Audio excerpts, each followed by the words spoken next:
Ang susunod na programa ay rated PG. Ito ay nangangailangan ng patnubay at gabay ng magulang para sa mga batang manunood. Gagawin ang lahat ni Rosel para hindi makulong ang pinakamamahal niyang anak kahit na humingi pa siya ng tulong kay Chris at ipakilala si Tyrone sa tunay nitong ama. Hindi alam ni Rosel kung saan siya kukuha ng 1,000,000 piso dahil yun ang hinihingi ng pamilya na nakabangga ni Tyrone para hindi nila kasuhan ang anak niya.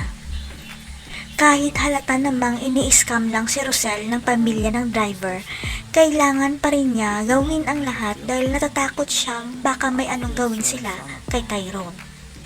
Kung saan kailangan ni Rosel ang tulong ni Madam Jacinta dahil buhay ni Tyrone ang nakasalalay, hindi pa nila makontak si Madam dahil lumipad ito pa abroad. Kaya lulunukin ni Rosel ang kanyang pride dahil hihingi siya ng tulong kay Chris dahil napagtanto niya na tama ang sinabi ni Adela na si Chris lang ang makakaligtas sa kanila.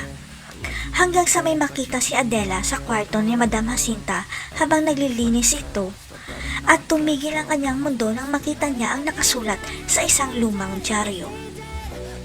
Hindi makapaniwala si Adela sa kanyang nakita dahil sa lumang dyaryo na ito may nakasulat na missing child at klarong-klaro na si Rosel ang batang nasa larawan. Sa isip ni Adela, baka ito na ang sagot sa problema ni Rosel kaya dali-dali niyang pinakita kay Rosel ang dyaryo at sinabi nitong ikaw pala ang nawawalang anak ni Madam.